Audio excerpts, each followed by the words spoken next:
Ici, la mixité est un point de départ afin de construire une pratique sportive plus juste et équilibrée dès le plus jeune âge.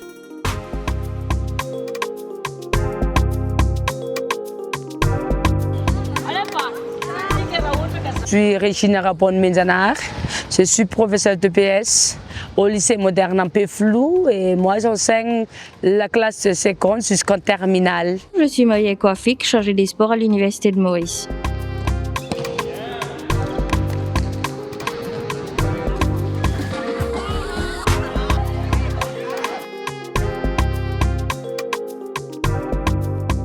Moi, j'ai constaté que quand les filles et les garçons pratiquent ensemble en EPS, on a constaté que les filles sont un peu plus écartées que les garçons.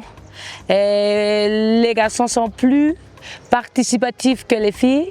J'ai constaté bien que c'est les filles qui ont pu résister plus que les garçons. Ce sont les garçons qui lâchent vite plus que les filles et moi, j'encourage beaucoup ça.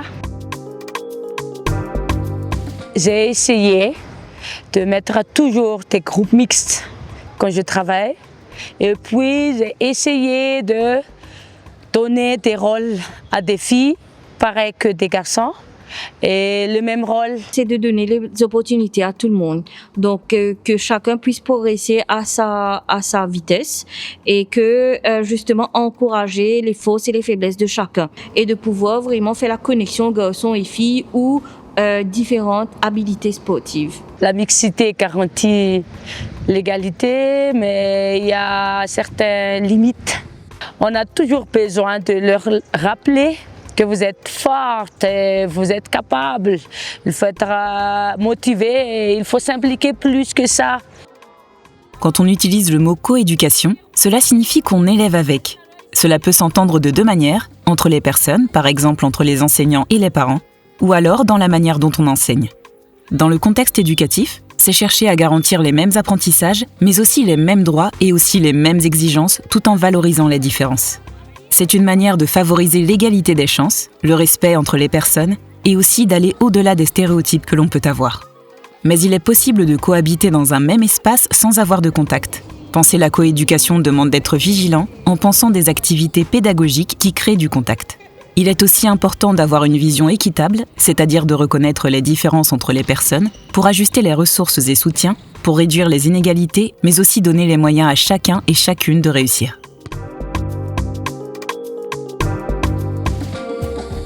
Le sport en mixité favorise l'égalité, le respect et le vivre ensemble. Donc ça aide à diminuer les stéréotypes et ça prépare les jeunes aussi à la vie de société, ce qu'ils vont vivre après dans le monde du travail et aussi dans la vie de tous les jours. Il faudrait aussi que ça soit vraiment structuré dans le sens où la personne qui est en charge de la séance, il sache vraiment ce qu'il attend de la séance et ce qu'il peut emmener de plus.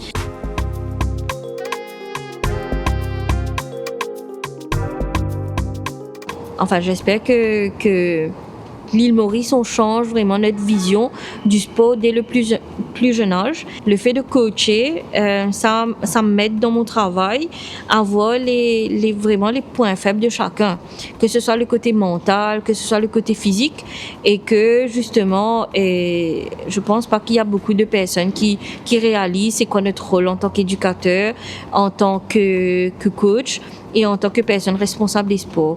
Et ça, c'est vraiment quelque chose de très important. On a constaté bien qu'après avoir appliqué la mixité dans le travail, les filles donnent plus que les garçons. Pendant les exercices de renforcement musculaire, on a bien constaté ça.